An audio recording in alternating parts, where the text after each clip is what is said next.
Hey, welcome to EPN. My name is Victor Lucas, and we bring you the latest in everything cool every single day around here. James Latbat is getting a dedication today. He says, good job keeping up with the rundown on YouTube and Facebook, and he wonders if we should do a regular Q&A segment on our channels in lieu of the Twitter question of the day, and that is a good idea. Bear and Carlo and Alec have also brought that up with us. Those are friends of ours. What do you guys think? Should we do that? Let us know in the comments below. But for now, this rundown is dedicated to you, James. Traditional video game consoles might be coming to an end.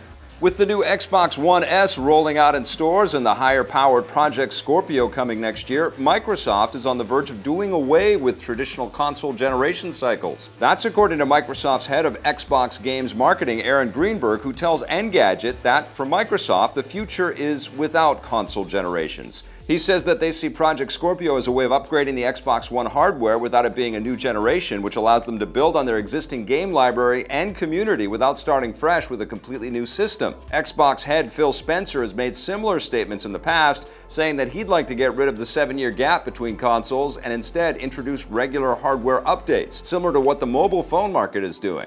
This will be a big change in the console industry, although it's unclear how console gamers themselves will feel about it. They'll get more up-to-date games, but only if they continuously update their hardware. PC gamers have already been doing this for decades, so we'll have to wait and see if it catches on in the console world. Project Scorpio will arrive late next year.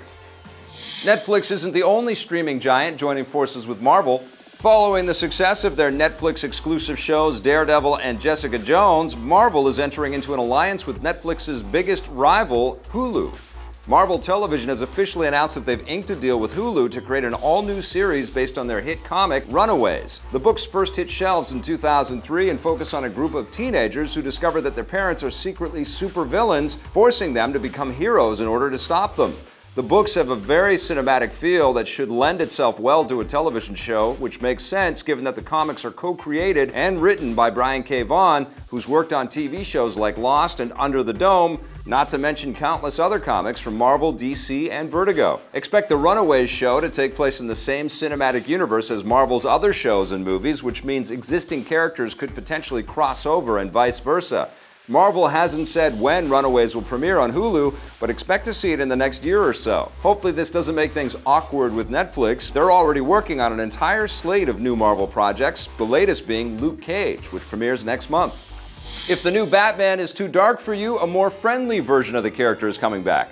Warner Brothers and DC have unveiled Batman: Return of the Caped Crusaders, a new animated film that features the vocal talents of 1960s Batman Adam West and his loyal sidekick Burt Ward as Robin. Holy entree, Batman! This is their first time playing the two heroes in decades, with the exception of their appearance in Lego Batman 3, and they aren't the only actors from the classic show. Original Catwoman Julie Newmar will reprise her role as well. You've a pretty sharp tongue for a man about to say goodbye to this world, Batman. Like the original show, the new film will have plenty of campy humor along with all the retro puns you could want. Holy spoiler alert! I guess that means Batman won't be killing villains by crushing them with his car or blowing them up. Batman: Return of the Caped Crusaders arrives this October. To the Batmobile. And over to the live-action DC Cinematic Universe, new photos have emerged showing Henry Cavill as Superman on the set of Justice League, and he's got his traditional red and blue costume along with the iconic Superman curl in his hair for the first time. This may come as a bit of a surprise given that Cavill recently posted an image of a new all-black Superman costume, similar to the character's appearance after the Death of Superman comics. I guess this means he'll be sporting more than one fashion ensemble in the film. The presence of the hair curl could indicate that the movie will see Superman return to his less dark and brooding roots, although we'll have to wait and see about that. Justice League hits theaters next summer. I hear you can talk to fish. Ubisoft is about to make a big push into the world of virtual reality. The game maker has announced release dates for their first 3 VR games. First up, Ubisoft Montreal's Eagle Flight will take off October 18th on the Oculus Rift, with a PlayStation VR version coming November 8th and an HTC Vive version landing on December 20th. The game lets players take the role of an eagle soaring through the skies above Paris, and it has both single-player and multiplayer modes. Next up, Ubisoft will warp players to the final frontier with Star Trek Bridge Crew, hitting all 3 VR platforms on November 29th. It's developed by Red Storm Entertainment, the same studio behind many of the Tom Clancy games, and will put players into the captain's seat of their very own Starfleet vessel.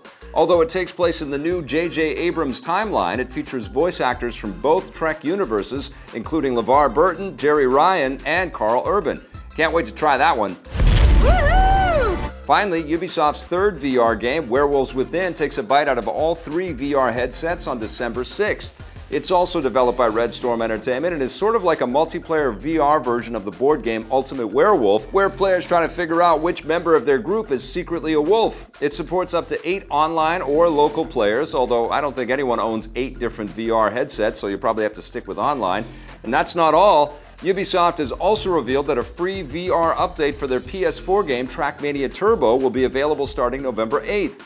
These are just the first wave of virtual reality titles coming from Ubisoft. The publisher has previously stated that they're very interested in what VR has to offer, so expect to see plenty more from them in the future.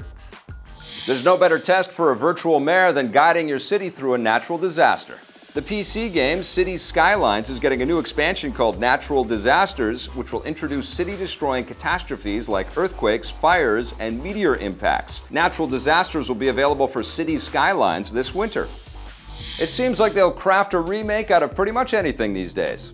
CBS has unveiled their new TV series MacGyver, a remake of the classic 1980s show. Like the original, it will focus on a secret agent who uses household objects like bubblegum, tinfoil, and paper clips to craft weapons, modify items, and basically get himself out of any sticky situation. The show stars X-Men mutant Lucas Till as a much younger version of the character, and the pilot episode was directed by James Wan, best known for Insidious, The Conjuring, and the most recent Fast and Furious movie. You'll be able to catch the new MacGyver when it premieres on September 23rd. Anyone have any bubble gum? And a Q-tip? And that wraps us up for the Rundown today. Thanks for watching, everyone. We'll be back again tomorrow with a brand new one. And this is one time I would advocate starting with dessert. Hey, thanks for checking out that video on our EPN channel. It's just one small part of the things that we make around here. So if you liked it, don't forget to check out some of our other vids and hit that subscribe button.